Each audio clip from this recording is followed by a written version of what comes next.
Hello everyone, আসসালামু আলাইকুম। Jahns মাম cooking ওয়ার্ল্ডে সবাইকে স্বাগতম।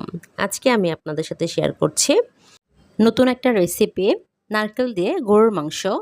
এই নারকেল দিয়ে গরুর মাংস রান্না অনেকেই অনেকভাবে করে থাকে, তবে আমি আজকে নারকেলগুলোকে টুকরো টুকরো করে গরুর মাংস দিয়ে রান্না করে দেখাবো।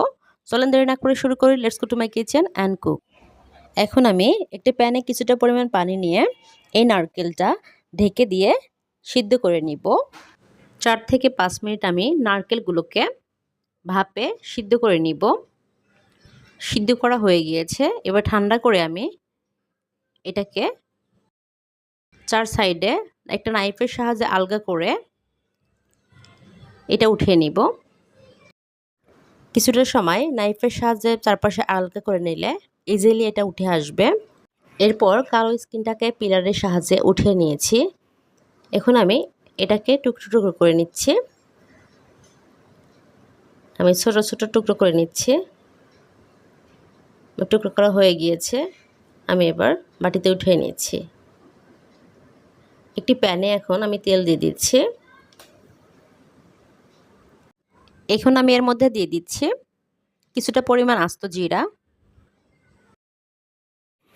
এরপর এখানে আমি দিয়ে দিচ্ছি 1 কাপের মতো পেঁয়াজ কুচি দিয়ে আমি একটু নেড়ে নিচ্ছি।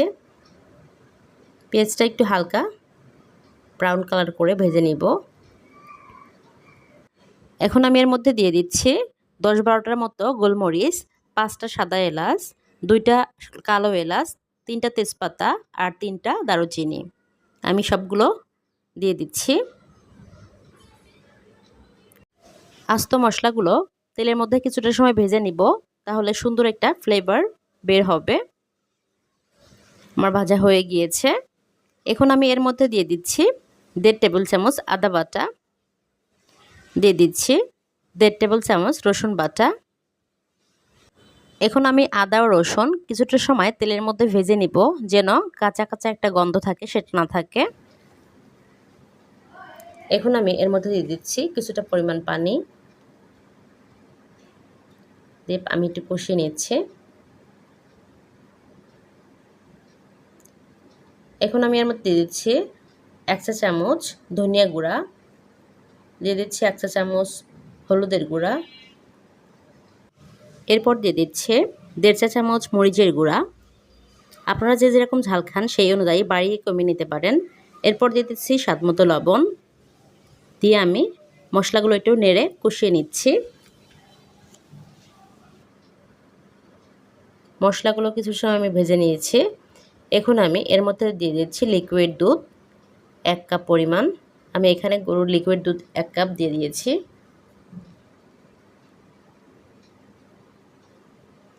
এরপর আমি ঢাকনা দিয়ে কিছুটা সময় মশলাগুলো কষিয়ে নিচ্ছি। ঢাকনাটা উঠিয়ে একটু নেড়ে দিব।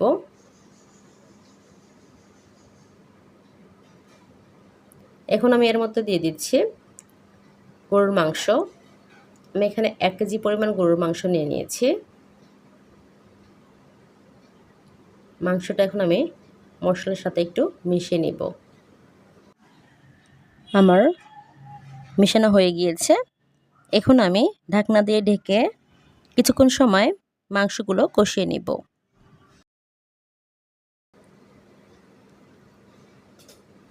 7-8 মিনিট পর আমি ঢাকনাটা উঠিয়ে আবার একটু নেড়ে নিচ্ছি। এই পর্যায়ে আমি এখানে দিয়ে দিচ্ছি জিরার গুঁড়া 1 চা চামচ দিয়ে আমি একটু নেড়ে নিচ্ছি। আমি জিরাটা দিতে ভুলে গিয়েছিলাম, যখন আমি গুঁড়ো মশলাগুলো দিয়েছি তখনই আপনারা দিয়ে নেবেন। এখন আমি এর মধ্যে দিয়ে দিচ্ছি কেটে রাখা নারকেলগুলো। একটু মাংসের সাথে এটা মিশিয়ে নিব। যে কোনো রান্নাতে নারকেলের দুধ অথবা নারকেল দিয়ে রান্না করলে সেই রান্নাটা অনেক বেশি মজা হয়। এখন আমি এবার ঢাকনা দিয়ে কিছু সময়ের জন্য ঢেকে দিচ্ছি।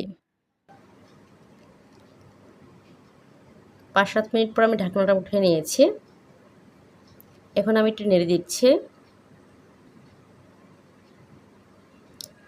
আপনাদের কাছে আমার একটা রিকোয়েস্ট, আমার চ্যানেলটি নতুন, প্লিজ সাবস্ক্রাইব করে আমার পাশে থাকবেন। আর যারা অলরেডি সাবস্ক্রাইব করেছে তাদেরকে অসংখ্য ধন্যবাদ।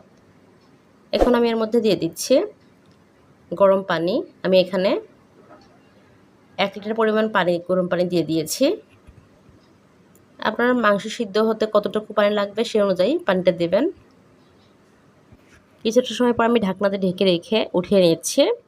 এখন এর মধ্যে দিয়ে দিচ্ছি গরম মশলার গুঁড়া 1/2 চা চামচ এবং জিরার গুঁড়া 1/2 চা চামচ দিয়ে আমি ঢাকনা দিয়ে আবার ঢেকে দিব। আমি প্রায় 20 থেকে 25 মিনিট পর ঢাকনাটা উঠিয়ে নিচ্ছি। আমি চুলার আঁচটা মিডিয়াম টু লোতে রেখে রান্না করে নিচ্ছি। এখন একটু নেড়ে দিচ্ছি। ঝোলটাও শুকিয়ে এসেছে, তেলটাও ছেড়ে দিয়েছে। এখন আমি এটা নামিয়ে নিচ্ছি। এই নারকেল দিয়ে মাংসটা খেতে এত মজার হয়, আপনারা না খেলে বুঝতে পারবেন না। আপনারা অবশ্যই বাসায় ট্রাই করবেন। মাংসটা খেতে মজা, তার থেকে বেশি মজা নারকেলটা যখন খাবেন তখন এই টেস্টটা বুঝতে পারবেন। আপনারা যদি আমার চ্যানেলে নতুন হয়ে থাকেন তাহলে প্লিজ সাবস্ক্রাইব করে আমার পাশে থাকবেন। আর যারা অলরেডি সাবস্ক্রাইব করেছেন তাদেরকে অসংখ্য ধন্যবাদ। সবাই ভালো থাকবেন। আসসালামু আলাইকুম।